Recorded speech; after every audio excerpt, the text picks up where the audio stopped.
Hello everyone, welcome to today's weekly market insights. Now, as we have a look across to the calendar, we actually didn't have a lot of data points to go at in terms of entertainment for this week. We were kind of filled up with speeches, as you can see here, with Lagarde and Bank of England's Governor Bailey on Monday. We had Lagarde and Powell on Tuesday. We had Lagarde and Powell on Wednesday. We had Powell on Thursday. And we've a lot of speeches to contend with this week, so it's kind of unpredictable. We did know when it would happen, but we had no forecasts or consensus in order to try and guide us to try and generate some trading opportunities. But as we came into Monday, we had a couple of things to note over the weekend. We did have the German federal elections. Germany's finance minister Olaf Scholz is now on course to lead Europe's largest economy after his centre-left Social Democrats came out on top in Germany's federal elections. Now, for the first time, Germany do face government by a three-party coalition. Previously, they had only ever had two parties in government, which had worked quite well for them in the past. But going forward with a three-party coalition, they may have some differences of opinion and may cause some trouble for the country going forward. Now, the other bit of chaos really over the weekend was in the UK, a little bit closer to home with the fuel shortages.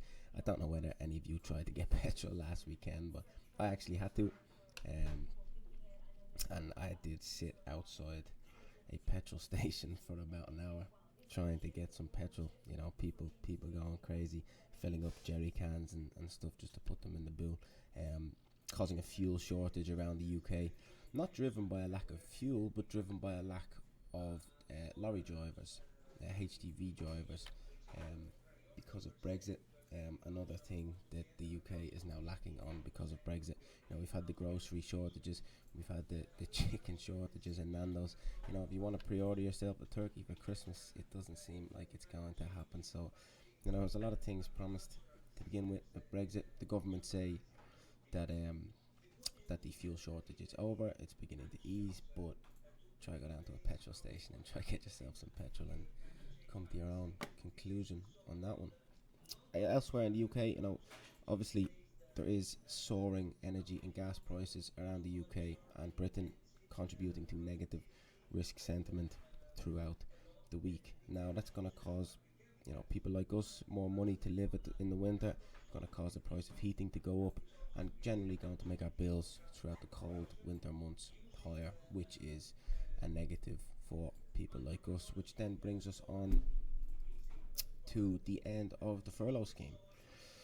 The uncertainty that brings around employment in this country. Businesses are now not going to be able to rely on the government to pay section of people's wages, which if they start having to lay off people and the cost of living goes up over the winter, there are some, in my opinion, worrying times ahead. Inflation is high in the UK. Employment might cool down.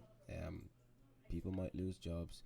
Businesses might have to shut down. Plus, rising energy costs, rising costs for living over the winter. As I said before, it does make some worrying times ahead for the UK. Plus, the Bank of England, Governor Bailey, had suggested earlier on in the week that there is potential for, traders are pricing in that there is potential for 3 rate hikes next year due to the strength of the UK economy at the moment, but employment drops off like it might over the coming winter months. It has caused some uncertainty around the Great British Pound, which we will look at now in a minute when I come across to some charts. I look at the Tuesday and Wednesday. Tuesday, Wednesday, and Thursday, Jerome Powell, the chairman of the Fed, was testifying in front of Congress on his economic outlook for the economy and taking questions off journalists and things like that. There was a bit of entertainment, from my point of view, a bit of entertainment in the Fed earlier on, as one of the presidents, Eric Rosengren, and Dallas's Fed president, Robert Kaplan, will now step down after revelations of active trading around the central bank's decisions, which, Kaplan, he did stand out as a hawk, and his departure could lead the US to a slightly more dovish stance. In terms of what we can do with that information, I think all we can do is laugh. Obviously the two boys had made themselves a bit of cash off it. I suppose if you were in that position, you'd love to do it yourself, wouldn't you? But anyways, moving on to some charts, we look at the impact that this has all had across markets. As we look to the S&P, you can see strong downward move in the S&P, strong downward move in the Dow Jones, negative risk sentiment. We see some dollar strength. We see cable down heavily. Now that's obviously not just driven by dollar strength. That is also driven by sterling weakness and the uncertainty surrounding the UK economy at the minute. That is also relayed in the soaring energy prices in Brent, which is mainly focused around not just UK but the surrounding area, the seas. There's multiple different places around the UK, France, that sort of area that produce this oil. So the price of oil in the UK is probably mainly going to be relayed in the price of Brent. You can see big upside, got above $80 a barrel for the first time in a long time on Brent.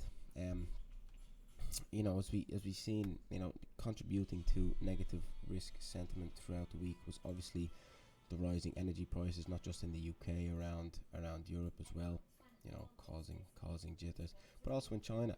China continues to grapple with power outages in the northeast, and authorities have now moved to ration electricity and coal consumption. Conditions about additional supply chain disruptions across China have weighed as well on negative risk sentiment earlier on in the week.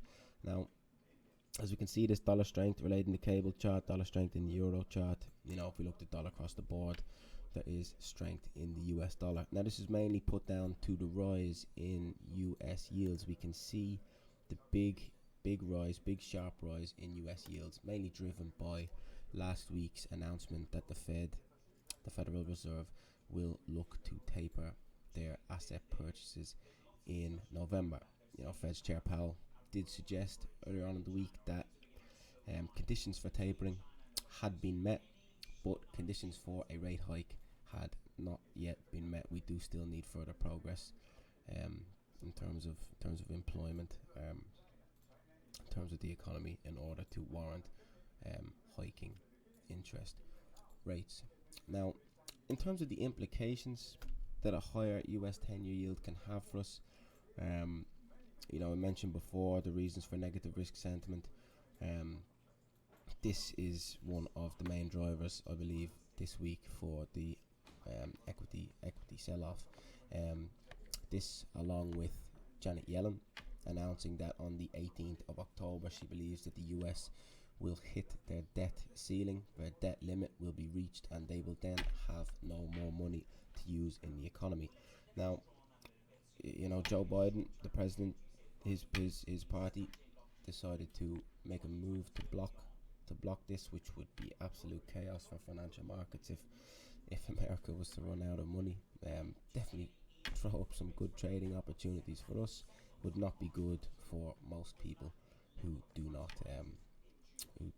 trade. Now, the implications of that across markets this week, for potential debt ceilings being reached, has been big negativity throughout stock markets. Strength into our safe havens like the dollar, and causing overall jitters in financial markets this week. Now, the government have decided against the shutdown. They have rejected a shutdown, so they will be staying open to try and deal with this and try come to a solution as to how they are going to remove the debt ceiling and continue to give support to the economy. Now, as we look at the US 10-year yield and the implications that this can have across markets, we come back, we can see normally it's a positive if yields rise, but if they rise at a gradual pace, if they rise too fast and have a near vertical move like we did have here, this can cause jitters across markets. The costs of borrowing rise too high and too fast. Being above 1.5% is not crazy, but the speed in which we have reached there from 1.3, I think, has sent jitters through financial markets. We've seen dollar strength after the back of that weak indices. But in terms of other ways we can look, the best ways we can look to take advantage of something like that is through dollar yen. Now you can see this fast move higher. We've got a strong dollar, but as we look to the yen, you know, with the Bank of Japan's monetary policy settings, with the 10-year yield anchored at 0%, you know, any widening in the yield spreads, any decreasing in the yield spreads, you know, increased yield differentials in this case will cause for, I mean, it makes the US dollar a much more attractive proposition for investors if they can generate higher yield, and the yield will not change on the Japanese yen. So there's just a widening in the in the yield spreads, which causes, you know, strength in the dollar, weakness in the yen. You know, we're pairing strength against weakness, cause makes for a big move higher. Other ways we can look to take advantage of higher US yields is looking at the yieldless gold. As we come across to a chart over here, you know, this blue line here, the turquoise line, is the US 10-year yield, and the gold chart here is the price of gold. Now, inflation expectations, which is this purple line, have been rising for a long time, but over the past couple of months they have stalled. They have just chopped sideways. Now, when the US yield, 10-year yield, decides to increase faster than inflation expectations, what that does is it causes upside pressure on real yields, which is the main driver for gold. Now, we were talking about this morning, we're having a look at higher US yields. These do have further to run if inflation doesn't move any further. Just for the US real yields, you know, they've been so low for so long, they've not really got anywhere else to go other than up. You know, just to reach pre-pandemic levels is, you know, all the way up here. You know, we can see on the chart, if I just get a couple of lines, if this is around this area is pre-pandemic levels, we've got to go from here to here. It does open the way for a lot of further downside to come in something like the price of gold. So it's definitely something we need to keep an eye on going forward. And as we look across the next week onto the calendar, we've got the RBA interest rate decision and statement, another central bank. We have got the RB&Z interest rate decision and statement. Now, today being the first Friday of the month, non-farm payrolls next week is actually on the second Friday of the month. So that will also be something we have to look out for, as the Fed's mandate does include employment, and employment with such a big miss on expectations last month is something we're going to have to look at very heavily next week. And that's all from us here at LAT. Quite a long one today, sorry for dragging it out, but there was a lot to get through in financial markets this week. And we'll be back next week for a couple more videos, and do join us next Friday for another weekly market insights. Thank you.